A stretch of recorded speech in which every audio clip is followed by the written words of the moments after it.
Joining us today for Cape Chronicle, I'm Audrey Kane. This week, Southeast Missouri State University Director of Athletics Brady Barkey has moved from interim to permanent status, and we're glad for a chance to talk with him about the department and the winning in our future on and off the field of play. Residents of Cape Girardeau and the surrounding area may discover new and exciting events and developments, and we have an opportunity to ask about Heritage Days, the LST Memorial 325, and the B17, as Cape Girardeau Convention and Visitors Bureau Director of Public Relations Stacy Lane will be in today. Plus, we'll introduce you to Derek Charles, the founder and owner of SEMO Trade and Sell, with a unique and digital path for your local business or organization to reach people, and an explanation for how his business came to be created. That's all ahead on Cape Chronicle.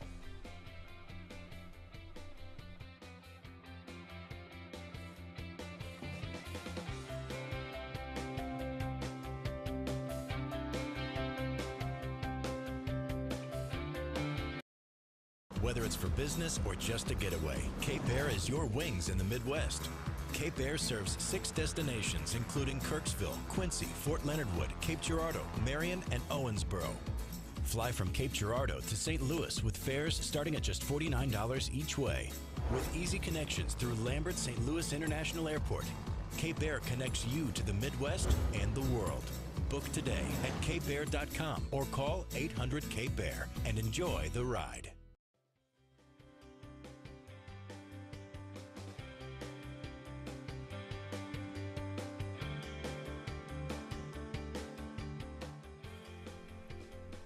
Welcome to Cape Chronicle. I'm Audrey Kane.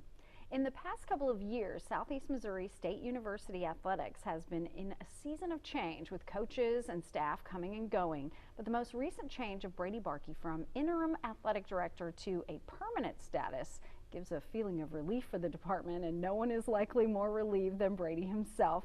Thanks so much for coming by. Well, thanks for having me. Well, this has been a very exciting time for you, I'm sure, with the development of, permanent placement in your job. But was there anything as athletic director that you were a little surprised you had responsibility for? Not really. I had a pretty good sense of what the position entailed, having been in athletics previously, and then serving in the interim role, kind of absorbing a lot of those responsibilities. But probably the biggest thing has been trying to get out in the community and really be able to share the vision for where I think athletics is headed in the future. Well, and speaking of the community and athletics in the future, there are a lot of fans of Southeast here, and you inherited a lot of programs that are growing and developing. So as you're, kind of thinking about all of that and planning for the future, is there anything in particular you're looking at to try to grow those programs even further? Yeah, I think a lot of it starts with resources and making sure that our coaches have the resources that they need to go out and recruit the student athletes that they need to be successful. As kind of college athletics continues to evolve, it is really an arms race. And so getting to a point where we feel like our coaches are in a position to be successful, have the level of success that I think we all collectively want them to have, is really going to be what we have to do to kind of get to that next level.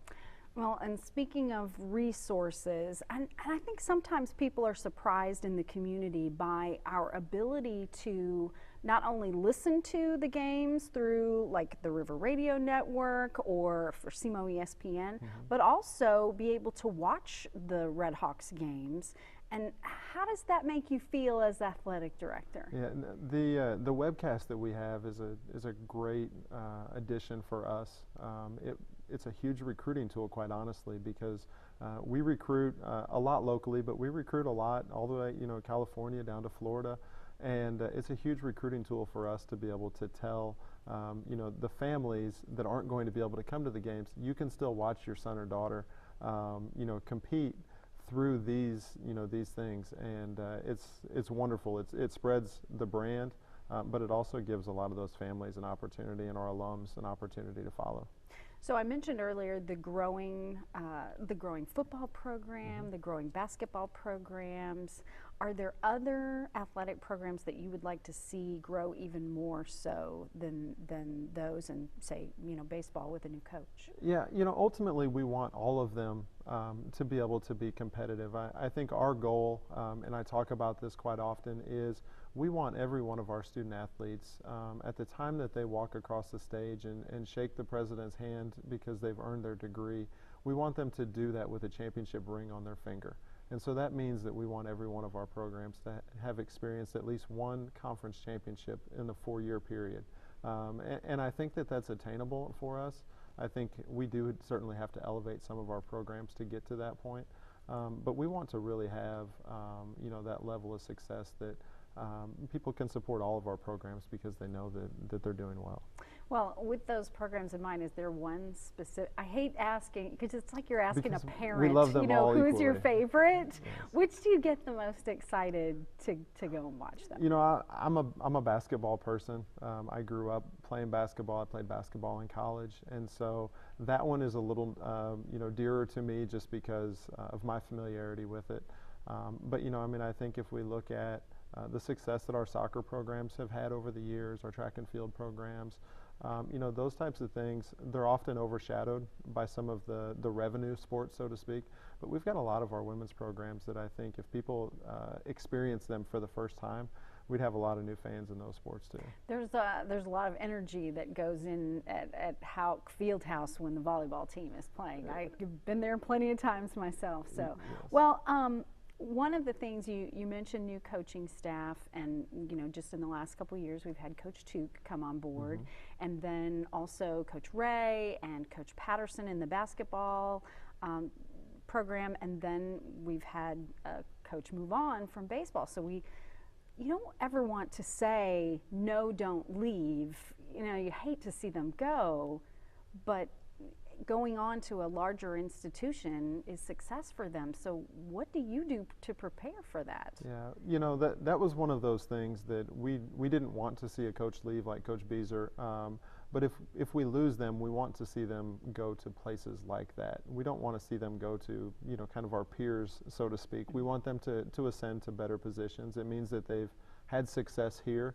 It makes that position that much more exciting or enticing for prospective, employees to come in and fill that position. And, quite honestly, it doesn't happen enough, for us, or it hasn't in the past. And so as much as we hate to see them go, I welcome that because it means that we're having success here and we're building upon our foundation. And in that building, you talked about scouting for athletes. Do you watch those other coaches in other places and watch them develop in their skills? You certainly do. And I was fortunate to be involved when we hired Coach Tuke. He was someone I'd watched for many years because our paths crossed at SIU. We were both there at the same time, and I followed him kind of through that.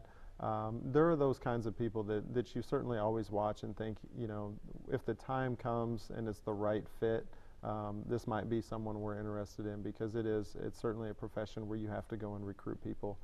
They don't always come looking for the position. Yeah, they don't just fall into your lap. They certainly either. don't. It's all part of the job. Well, it's a great responsibility, and we wish you all the best in everything that you're going to be experiencing over the next few years, certainly. So we're glad to have you on board here at Southeast. Well, thank you so much. Thanks so much for coming by, Brady Barkey. And we have been talking with Southeast Athletic Director Brady Barkey and looking forward to some great things for Redhawks fans. On the way next is Public Relations Director Stacy Lane with the City of Cape Girardeau's Convention and Visitors Bureau. Stay tuned for more of Cape Chronicle.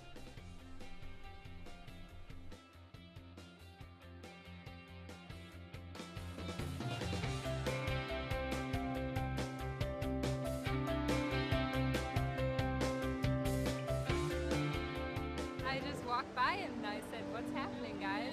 And they told me they were making music.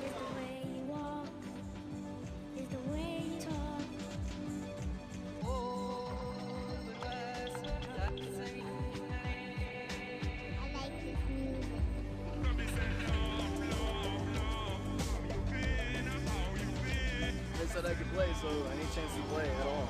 That's my life. I love music. Yeah, I how we do it. The following is a public service announcement test to determine if you need a fishing license and boat registration before you head out on the water. Let us begin. Are you your own boat? Is this your idea of fishing with friends? Do you want this in your favorite lake? Ick. Regardless how you answered, you need to be licensed and registered. Do your part at takemefishing.org. A decade of war has taken an unprecedented toll on our men and women in uniform. Hundreds of thousands of our veterans are suffering from the trauma of war. At Justice for Vets, we believe that every veteran should have the opportunity for treatment and restoration. Get involved and go to justiceforvets.org. Help put treatment within reach of veterans in crisis. Veterans fought for our freedom. Now it's our turn to fight for theirs.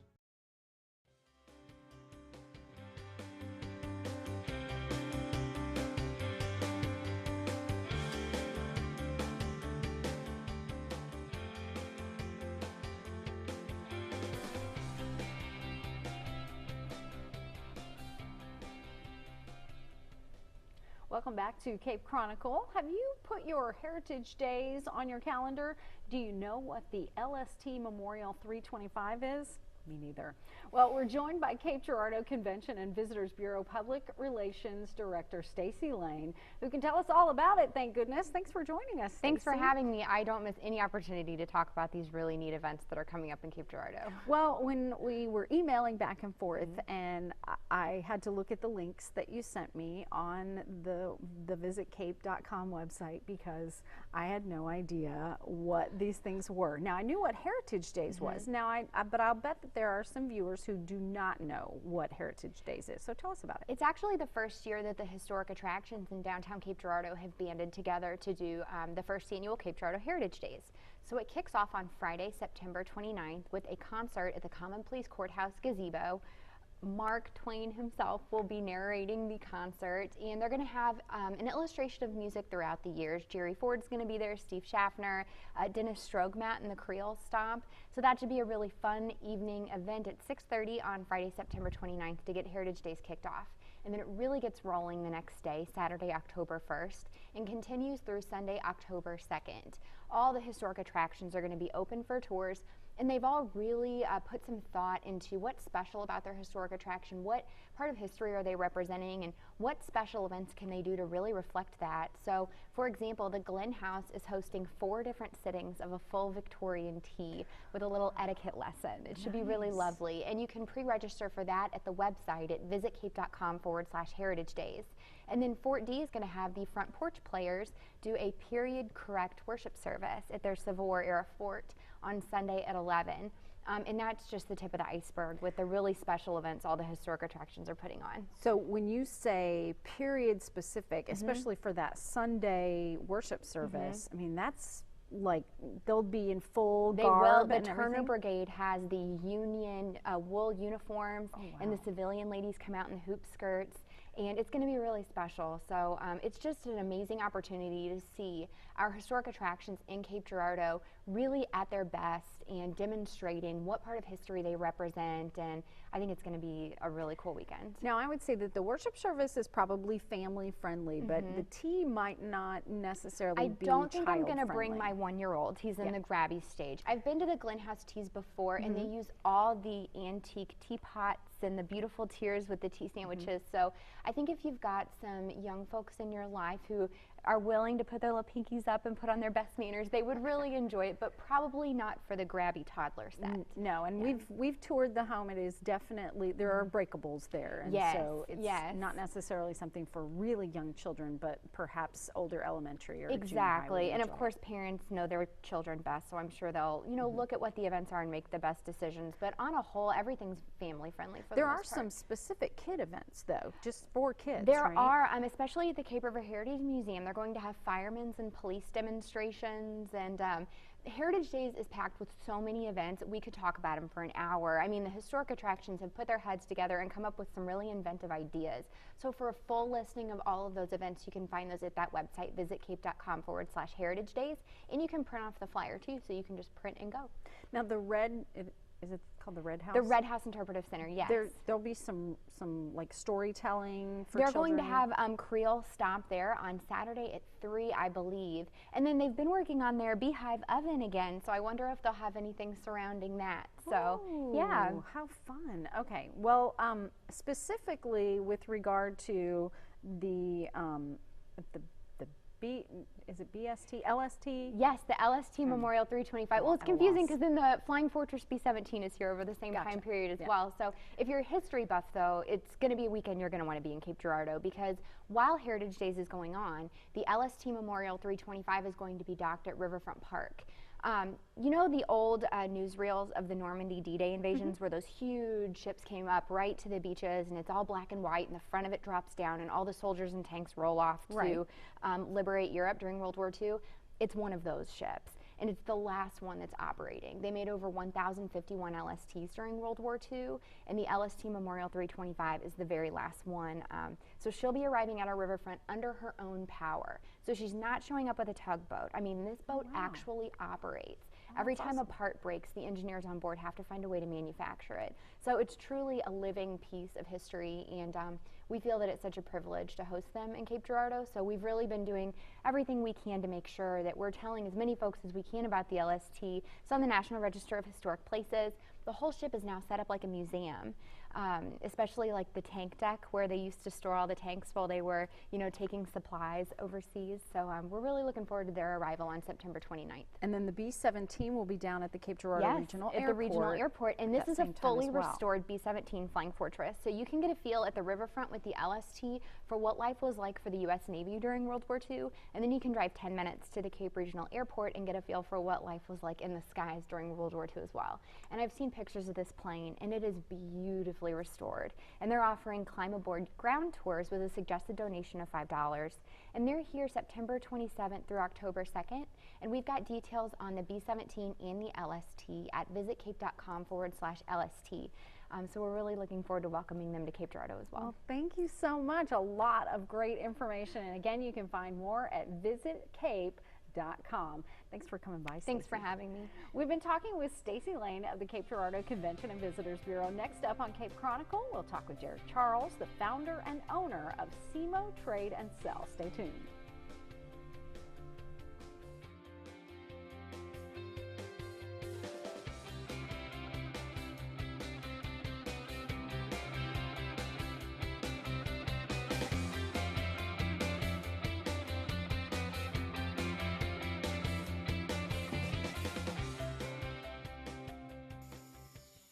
Not all classrooms are created equal.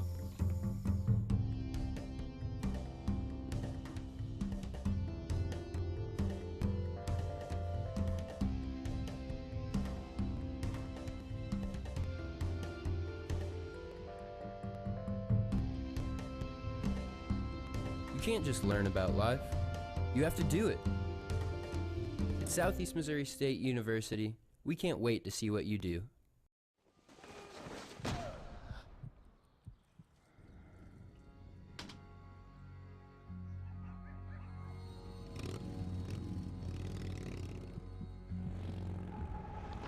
You're late again. Everything all right? Just same thing, different day. Have you had a chance to check out that website yet? Mental health challenges don't go away on their own. You are not alone. Other veterans have overcome similar obstacles. Find stories of hope and recovery today at maketheconnection.net.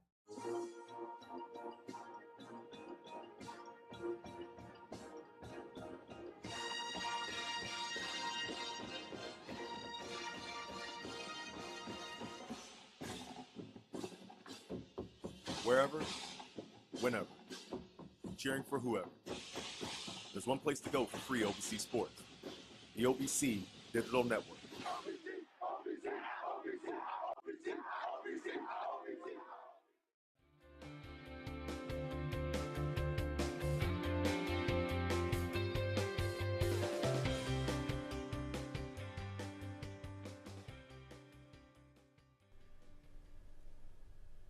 This is Cape Chronicle, and I'm Audra Kane.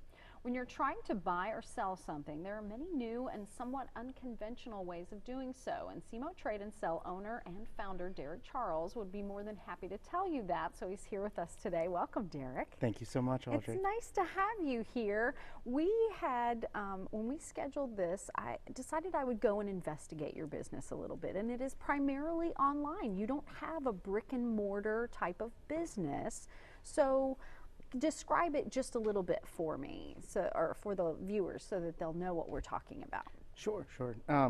Well, SEMO Trade and Sell was initially what I wanted, just to create a group that would be more than just a trade and sell group. It would be a way for the community to network with each other. If a missing person goes missing, a charitable organization, anything that could be used to get the word out and the message, and to help draw that network, to everyone. So when you're saying SEMO, I mean, I think we have a graphic that'll tell exactly where you're reaching, what people you're reaching with your website, and then also with your Facebook page. Right. It's I would say about a 200-mile radius right now, and it's growing more and more every day. Arkansas to Illinois to Upper Missouri. It's growing a lot. I'd say about 18% even of St. Louis is our followers. And so the number of people that you're reaching, you started out, what year did you start? We started in 2013. Okay. And the first year it grew to 5,000. And it's been growing steadily, I'd say about 1,000 every month. Wow. Since it started. So that's reaching a lot of people, and you're kind of projecting that you'll reach over 100,000 within the next 5 years or so. Correct, yeah. Wow. That's quite a network to have, to be able to reach all of those people.